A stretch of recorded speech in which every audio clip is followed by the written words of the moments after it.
Says,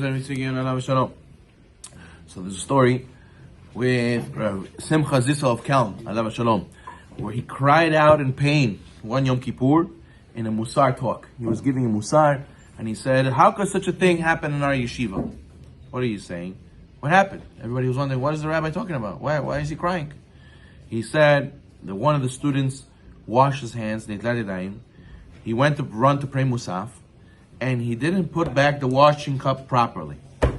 And then the cup, which had a little bit of water, fell, and it spilled water on the floor. And then the person afterwards who came to him, who came to wash his hands, he couldn't find the cup because it fell under the sink. And the floor was also wet, and he almost spilled. He almost slipped. He almost fell on the floor. So what happened?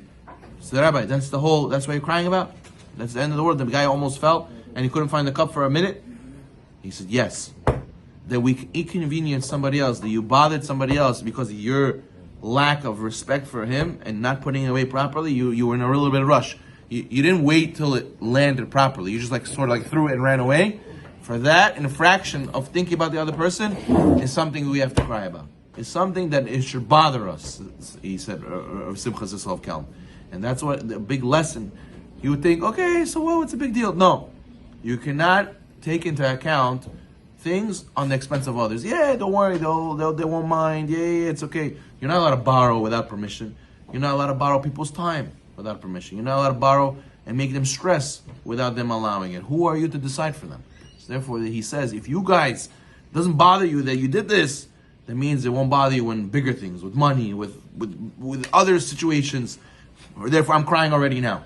Already now I'm crying because it shows you're missing it a little bit. You're missing you have to be careful when it comes to other people's time and money. There's a student of Risas Salanter one time had to leave the synagogue for a few minutes. When he came back, they already started Amidah. He saw the minyan, started Amidah. So what did he do? On the one hand, he couldn't enter. When you walk in front of a person, you can't walk in front of a person who's praying Amidah. It's a suit. The Shekhinah is right there. On the other hand, he wanted to pray in the shul with the minyan. So what did he do? He says, I'll stand in the doorway. And I'll pray Amidah over there. That's a lot of times we experience this when you come to minyan late and there's no room. You stand in the doorway, especially in a smaller room. What happened? Afterwards, the Risas Salanter came to him and he says, you're a ganav. He says, I'm a ganav? Why you say that, Rabbi? He says, you're a ganav. He says, by you standing in the doorway, you blocked the flow of fresh air. You stole our fresh air from the whole minyan. You're a ganav. So then he started going. They said, no, what do you mean? He said, look what happened. You stood in the doorway for 10 minutes. And then what happened? You know what happened in the synagogue? This guy says, Atkroid, it's hot, open the window. The other old guy said, no, I'm cold. What do you mean? I'm old. I have no warmth. Then the other guy says, put a sweater. You see, people started arguing, got stressed out. And then afterwards, they opened the window. The guy said, close the window. It's cold. No, I'm hot. Open the window. Keep the window open. No, so take off your sweater.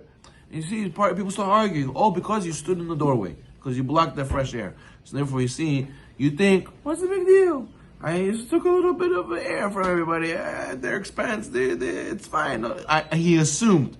When you assume, you think nothing's going to happen. Look how many things happen from this small little thing. You say, I'll take here, I'll take over there. What's going to happen already? You don't know all the ripple effects, the butterfly effect that happens. So therefore, don't only think about yourself.